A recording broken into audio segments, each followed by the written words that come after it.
Hey Wambug World Entertainment and Nightfall Part 1 is now out. It's a bit strange because it's meant to be on Amazon for basically nothing, and yet when I clicked onto Amazon they wanted me to pay for it, even though I'm an Amazon subscriber. So I don't know whether that's for everybody or what way that was, but the way I found it is I had to type it in to start with, and it wanted me to rent it. So I did find other means to watch it.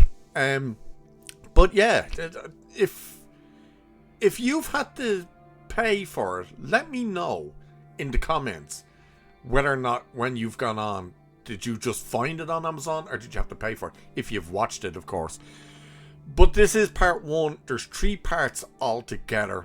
And it is the typical Warner Brothers DC animation, which means it's pretty damn cool. It's funny how the animation side of things can get the stories right and do them right and stuff. The animation style is really good. It's just the comic book ripped out and put on screen and made into action, like motion. Obviously not live action. The look of Batman is cool.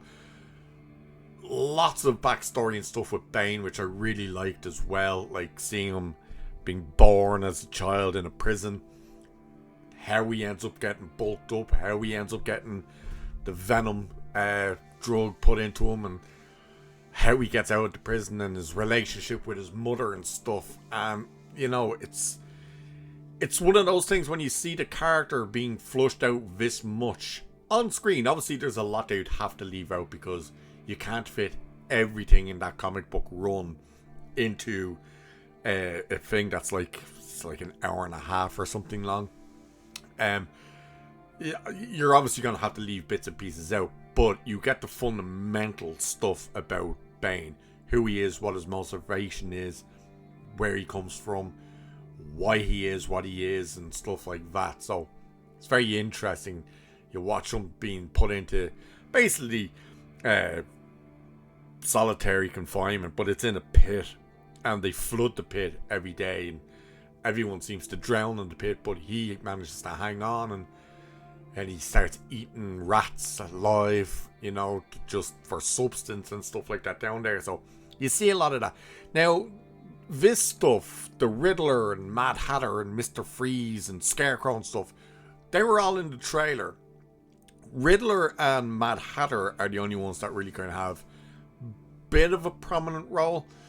Mad Hatter kind of leads the charge for the most part, and then Riddler does for a small part. They're like barely in it, but everyone else is almost a blink and you miss it.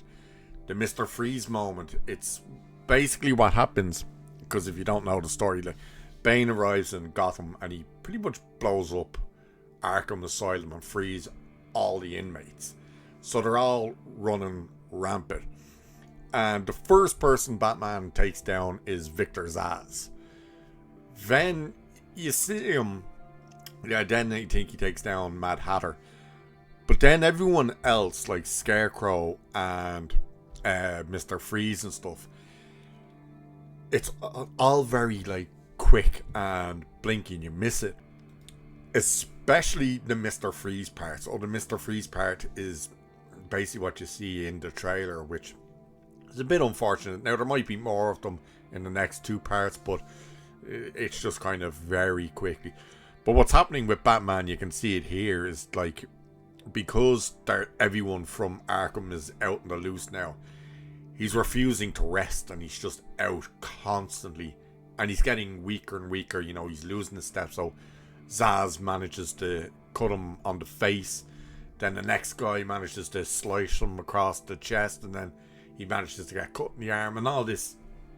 And of course you do find out and you realise that it's Bane's plan is to weaken Batman. So when he faces him, he's facing a weakened Batman. So they're kind of all over the place with a lot of the stuff in terms of watching him go about and getting people. Because again, you can't fit everything into the one small story. Even though it's like, I think it's an hour and a half. It's either an hour and a half or an hour and 18 minutes or something like that. That's including credits. So whether that's really the way it works and stuff, I can't quite remember exactly the runtime. But he's training Tim Drake, and he's refusing to let him basically go on missions with him because he doesn't want to happen what happened to Jason Todd to happen to him, which is obviously he's dead. Azrael, it starts off with Azrael, and this is R-rated, and it very much kind of leans into that because Azrael is messing people up at the very start. He is like cutting people in half, literally cutting people in half, and you're seeing that happening. And then of course he gets taken by Batman, and Batman tries to deprogram him from this, and he starts kind of sinking back into it later on. So you spend a bit of time with Azrael, you spend a lot of time with Bane. This is when Bane first gets injected with Venom, and Riddler gets injected with Venom. He injects Riddler with Venom, but Riddler's there almost as a distraction. As I said, all the other villains, except Victor Zsasz, you actually spend quite a bit of time with Victor Zsasz in this. So it's mainly the ones you're sticking with that kind of get more of a run rather than just Bane, is Victor Zsasz, Riddler, and Mad Hatter.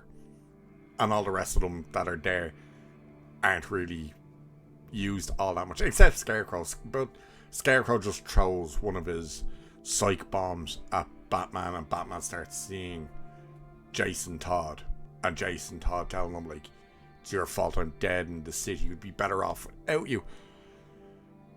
But the animation is great, the story and the way they've structured it is great. I really enjoyed it. It mightn't be for everybody, but I really enjoyed it. The kind of let down a little bit is Batman's voice, because it's Anson Mount who does Batman's voice, and yeah, it's not quite there. It's not Kevin Conroy, so it is a bit Bane's voice is cool. I'm not sure who does Bane's voice. Don't know who does Robin's and everyone else. The Alfred voice is it's a bit off. He's meant to be British, but he doesn't sound all that British. But yeah, he's kind of, you'd expect a bit of an older voice, and it doesn't sound that way. But Anson Mount is Batman, and every now and again he seems to try, like when he's Bruce, he's obviously just speaking with his normal voice, but when he's Batman, he seems to kind of lean sometimes into a bit of the Batman voice, but then you hear it kind of going back to his normal voice. So I don't know whether they're playing into, oh well, he's meant to be tired and he's run down and he looks like shit. They even tell him, like, you look like hell.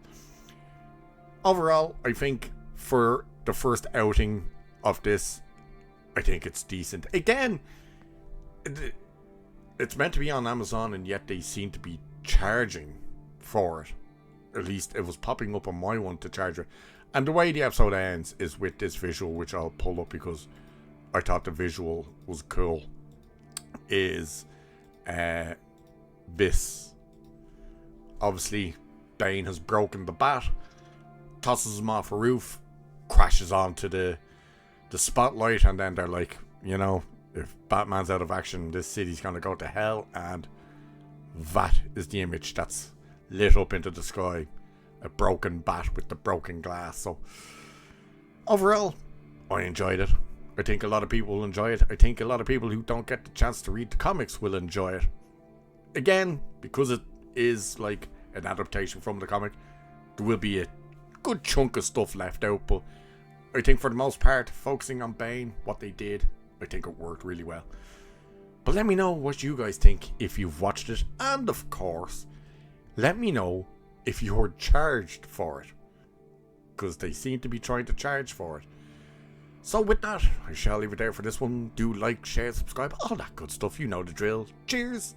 I'll catch you in the next one.